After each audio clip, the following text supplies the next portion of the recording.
하나님 말씀 마태복음 10장 16절로 18절입니다.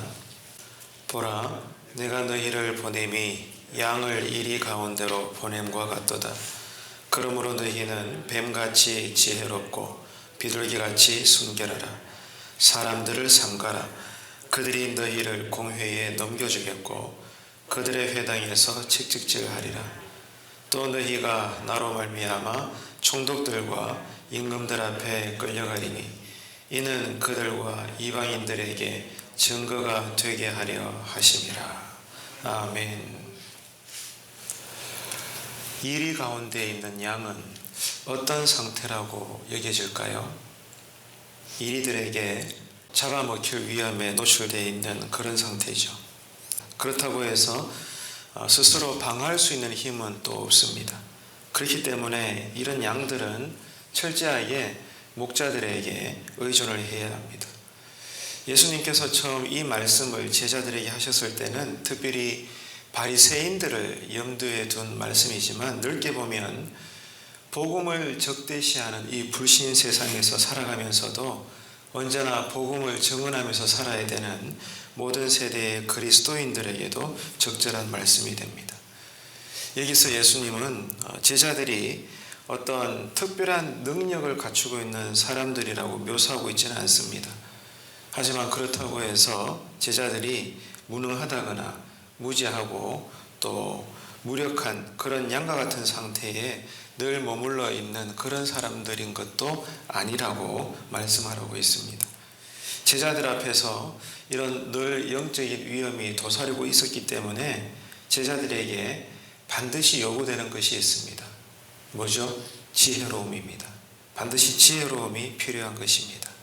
제자들이 복음을 전하다 보면은 바리새인이나 서기관들을 만나서 이 율법적인 신앙적인 논쟁을 해야만 했고 또 멀리 가게 되면 이방 총독과 임금들에게 위협을 당하고 실제적으로 채찍도 맞게 되기 때문에 이럴 때 제자들에게 요구되는 것이 믿음이라는 큰 용기와 또 성령의 지혜가 반드시 필요했던 것입니다. 여기서 지혜롭다는 것은 분별력이죠. 성령님께서 인도하시고 또 깨닫게 해주시는 이 영적으로 강한 분별력, 이 현명한 지혜를 의미하는 것입니다. 그래서 성경은 이런 제자들의 자세를 크게 권장하고 또 강조하고 있는데, 그래서 누가복음 16장에 보게 되면 예수님께서 이런 비유를 드셨죠. 종의 분별력을 칭찬하고 있는 그런 내용을 담고 있지 않습니까? 요즘같이 냉철하고 또 갈수록 복잡해지는 시대에 기독교인들이 쉽게 속임을 당하면서 사는 그런 존재가 되어서는 곤란할 것입니다. 그렇다고 해서 우리 그리스도인들이 사기꾼이 되어서도 안 될 것입니다. 그렇기 때문에 성경은 분명히 우리에게 요구하고 있죠. 뱀처럼 지혜롭고 비둘기같이 순결해라. 그래야 이 불신 세상 속에서 신자답게 그리스도의 제자로서 살 수 있다 말씀하고 있는 것입니다. 이런 것을 볼 때 오늘을 살아가는 이 불신 세상 속에서 살아가는 그리스도인들의 신앙과는 균형을 잘 이룰 수 있어야 된다는 거예요.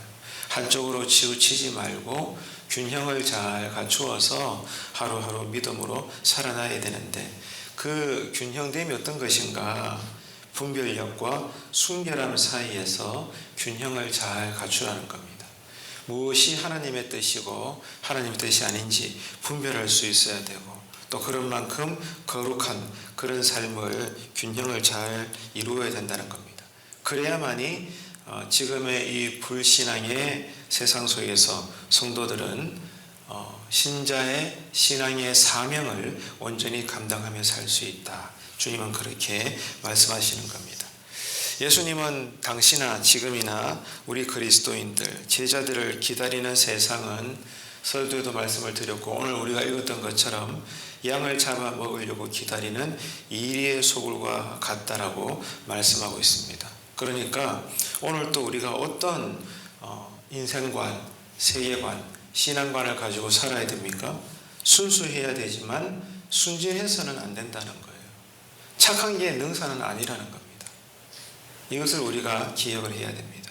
순수해야 되지만 순진해서는 안 된다.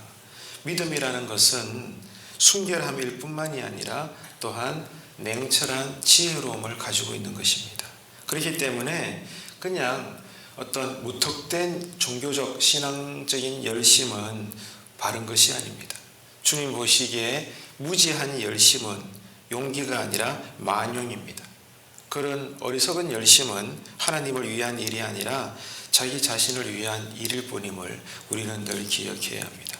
우리가 분별 없이 하는 일에 하나님께서 언제나 뒤에서 뒤처리나 해주시고 그렇게 된다는 것은 절대로 믿음이 아니라는 것을 우리가 기억해야 합니다. 결국 오늘 우리가 읽은 이 본문 말씀을 시작으로 예수님께서 우리에게 주시는 교훈은 신앙이나 복음 전함을 통해서 예견되어지는 고난이 있는데 이 고난이 힘들다고 해서 요런껏 넘어가지 말고 오늘 주님께서 제자들과 우리들에게 말씀하시는 것은 그런 힘든 고난일지라도 그 고난을 통해서 그리스도를 제대로 증명하라는 것입니다. 이것이 우리에게 남아있는 사명이라는 거죠. 그러니까 살든지 죽든지 간에 주의 말씀이 증거되고 그러므로 이런 우리들을 통해 하나님의 영광이 드러나고 하나님의 나라가 확장된다면 어떻습니까? 우리의 죽음도 유익함이라. 이것이 성경의 가르침입니다. 사도 바울의 고백이기도 했죠. 그래서 오늘 이런 무거운 말씀이지만 이러한 강력한 성경의 요구는 우리 심령에 큰 울림이 되는 것입니다. 그렇기 때문에 우리에게 뭐가 필요해요? 뱀처럼 지혜롭고 비둘기같이 순결함이 요구되는 것입니다.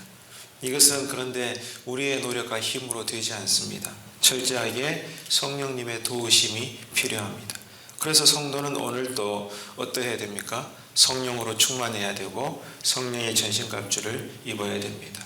그래서 이 새벽에 나와서 주님은 우리로 기도하게 하시는 거죠. 지금 저와 여러분의 기도는 어떠해야 할까요? 지혜와 용기를 구하는 기도를 드려야 합니다. 오늘 이 아침에 제자들에게 주셨던 말씀이 또 이 시대에 우리에게 주시는 말씀인 만큼 여러분 가장 시급하고 또 우리가 간절히 기도해야 될 내용은 하나님 우리에게 지혜를 주십시오. 용기를 주십시오. 분별력과 순결함을 주셔서 오늘 또 우리가 좌로나 우로나 치우치지 않고 믿음의 정도의 길을 걷는 제자도의 삶이 되게 해달라고 기도하실 때 믿음대로 은혜 받는 새벽제단 되시기를 주님의 이름으로 축원합니다. 기도하겠습니다. 하나님 아버지 은혜를 감사합니다.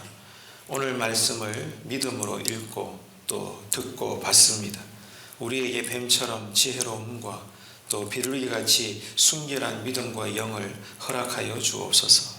그래서 이리 앞에 놓인 양일지라도 때로는 지혜로 또 때로는 용기로 복음을 제대로 살고 우리가 그 복음을 나누며 또 이 복음을 사나 주거나 때를 얻든지 못 얻든지 전하며 살아내는 오늘 이 한날 되게 하여 주옵소서. 모든 성도님들 오늘 또 살아가는 모든 곳에서 하나님의 보호하심 속에 언제나 서로에게 들리는 소식이 복되고 아름답고 함께 기뻐하고 감사할 수 있는 좋은 이 하루가 되게 하여 주옵소서. 감사드리며 예수님의 이름으로 기도드리옵나이다.